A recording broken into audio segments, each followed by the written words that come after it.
Bonjour et bienvenue dans mon vidéoblog sur le cancer de l'utérus.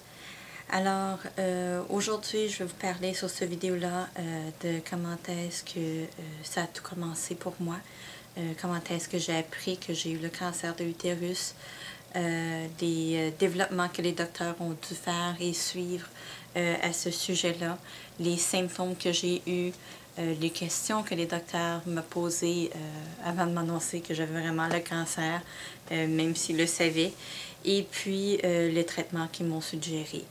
Alors, par la suite, qu'est-ce que je vais essayer de faire?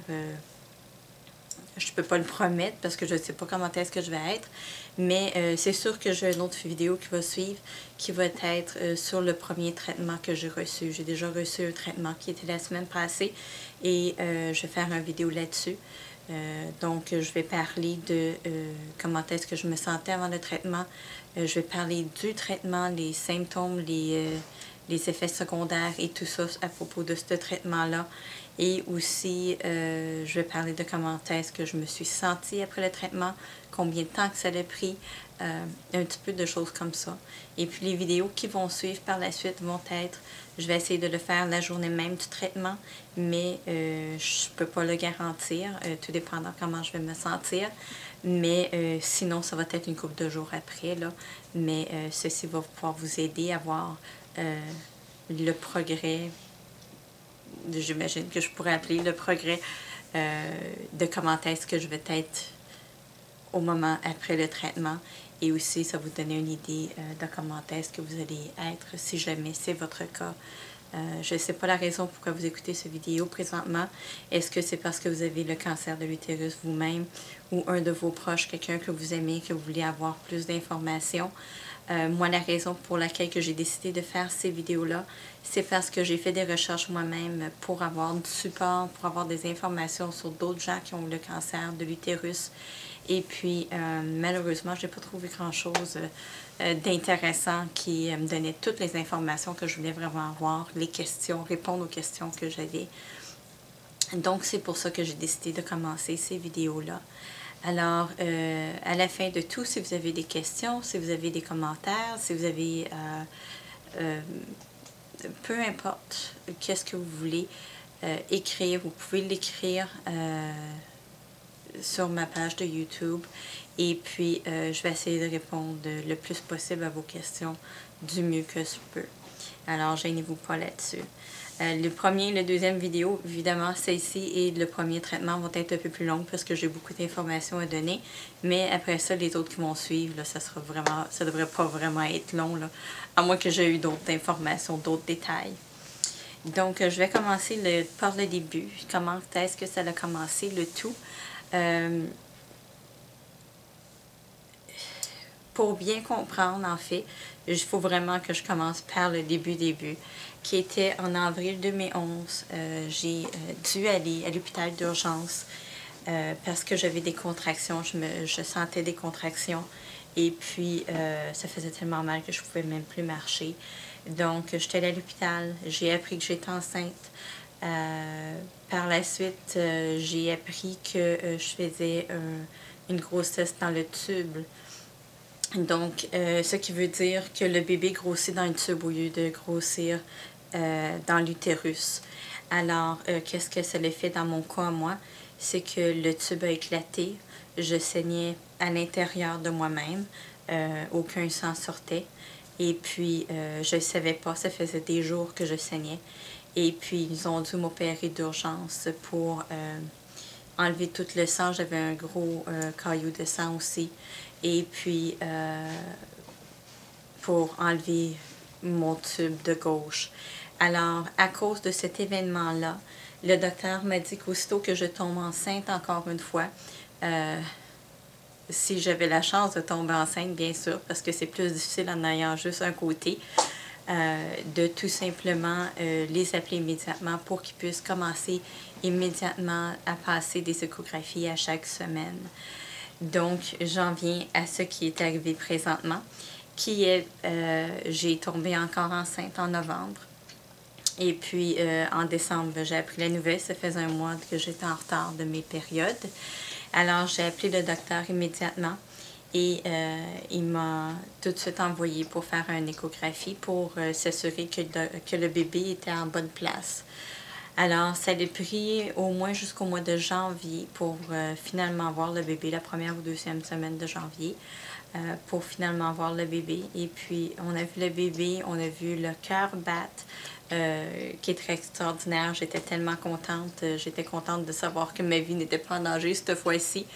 Et puis,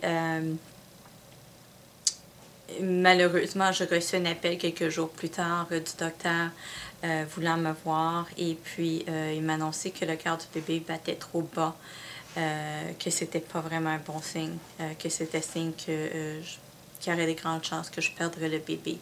Le cœur battait seulement 62 au lieu de 120 et plus la minute. Alors, il m'a fait passer une autre échographie qui a été 2 semaines plus tard cette fois-là. Et quand j'y ai été, la femme voyait quelque chose, mais elle ne voyait pas de bébé, elle ne voyait pas le cœur battre, même qu'elle me demandait si j'étais sûre que j'étais enceinte. Donc, j'ai comme compris le message à ce point-là. J'ai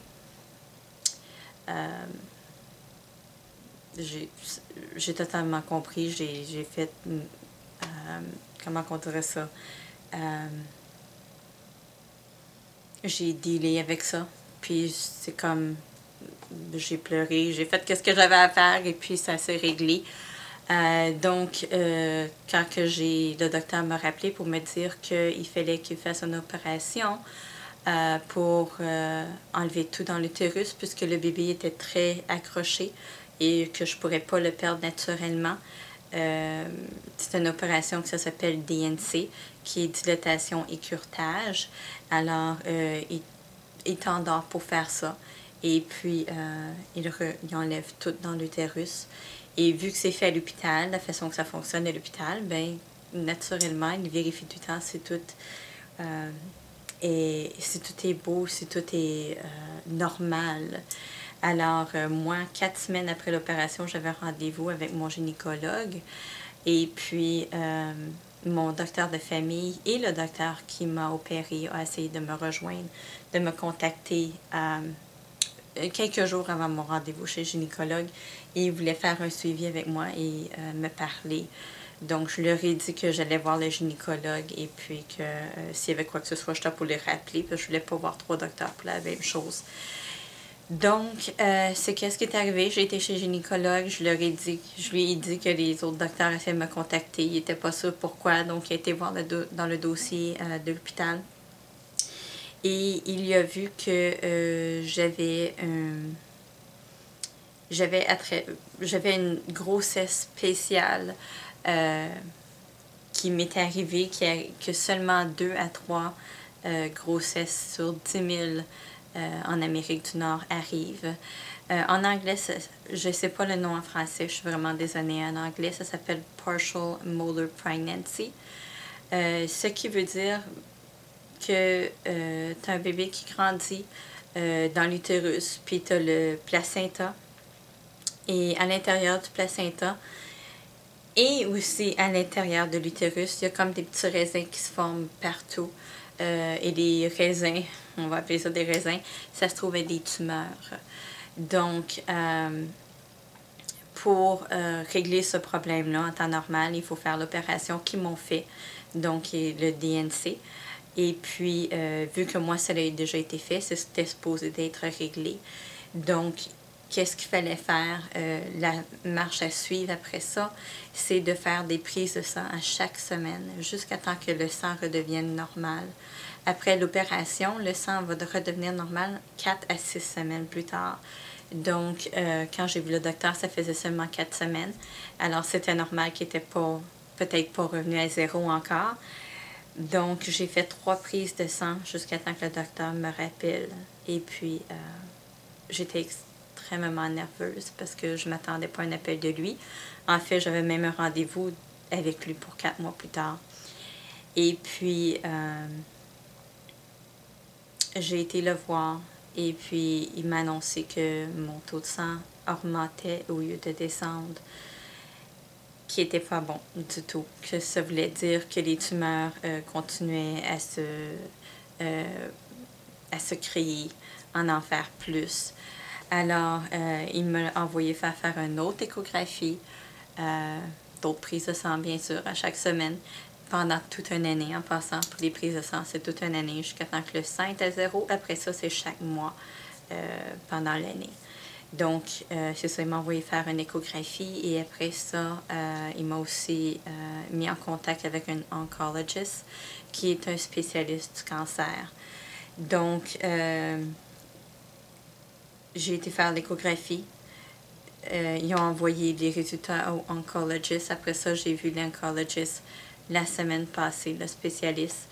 Et puis, c'est là qu'il m'a appris que j'avais le cancer de l'utérus. Donc, quand j'ai rencontré le spécialiste, c'est sûr qu'il a fait un examen en me touchant un petit peu partout, en prenant ma pression, en prenant ma température, puis il me posait des questions. Donc, les questions, c'est des symptômes qui peuvent être un peu les mêmes symptômes quand vous êtes enceinte, en fait. Donc, il ne faut pas se confondre. Mais, par exemple, c'est aussi des symptômes pour le cancer. Et un des gros signes, c'est les saignements menstruels. Moi, j'ai été menstruée il y a 2 semaines et mes menstruations ont duré un petit peu plus que 7 jours. Quand en temps normal, ça dure à peine 5 jours pour moi, dans ma situation à moi. Et puis, depuis ce temps-là, j'avais des caillots de sang qui sortaient. Pas de saignement, mais des caillots de sang qui est totalement pas normal.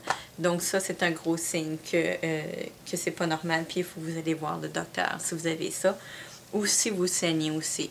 Moi, il me demandait si je saignais. Je lui ai dit que je saignais pas à ce moment-là, mais que j'avais des caillots de sang.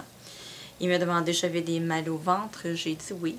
Si j'avais mal au dos, énormément. Si j'avais les jambes et les chevilles enflés, c'était pas mon cas. Donc, tout ça est des signes aussi pour le cancer de l'utérus. En ayant tous ces bobos-là, finalement. Je vous parle, puis j'ai mal au dos, donc excusez-moi si je bouge beaucoup. Ce qu'il a fait après, il m'a envoyé faire une autre prise de sang et aussi des rayons X pour les poumons. La raison qu'il a fait ça, c'est que tout simplement, ce cancer-là, quand ça se développe, de la façon que j'ai compris, c'est que ça va au poumon. C'est la première place que ça va. Je ne peux pas confirmer vraiment si c'est la première place, mais ça va au poumon, ça, je peux le confirmer. Et puis, c'est la raison pourquoi il a fait des rayons X, pour s'assurer que ça ne s'est pas déjà développé là. J'ai pas les résultats, mais quand il a écouté pour mes respirations et tout ça, il ne croit pas que ça a été là encore. Donc, avec tout ça, il me dit, vu que ce cancer-là a été attrapé de bonne heure, et puis que si ça c'est pas allé nulle part d'autre, que c'est encore juste dans mon utérus, les chances sont de mon côté. Donc, j'étais contente d'entendre ça. C'est vraiment pas positif d'entendre que tu as le cancer, mais d'avoir un chiffre aussi haut sur notre côté, c'est incroyable, puis je peux pas demander mieux. Alors, mes chances de mon côté, c'est à 98%. Donc, oui, il y a un petit 2% quelque part, mais je me concentre pas là-dessus. On ne devrait pas se concentrer sur le 2%. Il faut rester positif. On se concentre sur le 98%. Ça va bien aller. On va l'avoir. Donc, le docteur, vu mon âge, j'ai 33 ans, vu ma santé qui est quand même assez bonne, ok, j'ai pas eu de chance avec le ectopic puis cette grossesse ici, mais en général, ma santé est bonne. Avec toutes les questions qu'il a posées, ce qui a... je peux pas dire suggéré parce qu'il m'a pas donné d'autres options, mais ce qui me fait faire, c'est de la chimiothérapie. Donc, son estimation de chimiothérapie devrait prendre environ 6 semaines.